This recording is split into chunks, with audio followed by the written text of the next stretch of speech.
like whenever you stop the speech, which is with a human in the human machine, if you stop the speech, your mind will run a whole lot, you know. Yep. So you cannot really control the mind, you know. The only way to control the mind with the human machine is speech. So the speech has to be going. So that's why in Vedic they made things called mantras, which you must have heard the word mantras. Yep. Okay, like this term has been floating around.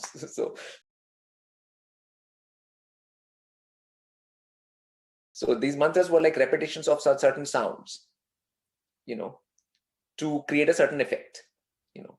So nowhere in the Vedic they ever said you quietly sit down. Okay, never, ever anyone said that you quietly sit down, because only thing that will lead to is your mind running at 100 miles an hour, you know, and you saying like, how do I control this thing, you know, and you can't, because you can only control two things with this machine, like your attention and your this machine.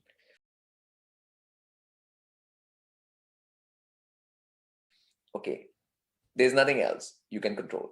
You cannot control your mind at all directly, but you can control it via this machine called body. So you can control the body, like in this body, like you can raise your hand when you want to, you can put it down when you want to. This is more or less under your control, you know, but your mind is not. But the problem, what has happened is that people's minds and bodies have gotten like this, you know, very, very tight together. So whenever mind tells someone to do something, people just do it, you know. So like there has to be separation between mind and body actually. Then what you call your consciousness, the third thing, can control the body, you know. So yeah, I'm not ready for I'm not ready for that yet. I want to be, but yeah. Yeah. So that's the whole point. Like, for example, a kid is there, like, you know, there's a candy in front of it, candy jar in front of it.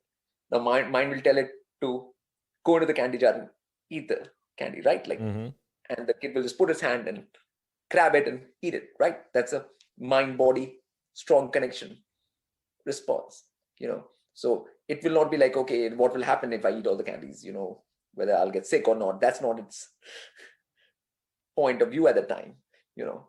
It's just the reaction as per the mind, you know. So like when you actually start doing this real meditation, you create that separation between mind and body, and then you can use this machine much better, you know, when it's not in hands of the mind, because that's where mind is the thing which can be programmed, right? Like that's why whatever they call in the today's world is called mind programming, right?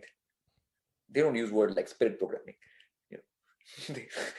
they only say mind programming. Okay, so your mind can be programmed. It can be given fake inputs and false inputs and false information and false things, you know, and you can, which is all in the mental world, you know. So all of that world where unreality can be, you can learn maths in that mental world. You know, you can be a mathematician where nothing makes any sense, but it makes sense to you in your mind.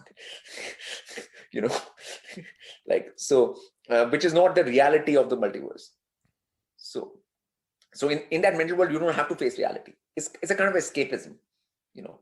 It's no different from drugs or anything like that, you know. It's the mental world. And that's why, because why people are going there, because they can't understand this machine, the body. So once you don't understand this machine and you don't know how to use it, you know, the next refuge is the mind, right? You immediately best to go there, like, you know. But once you go there, you find there's too many problems, you know. That's where the depression and all these kind of, you know, negativities and all these things are lurking. So then people go into drugs and things like that, you know. Like now you don't want to face that either, you know. So let's escape that, you know. So it happens in this kind of way, like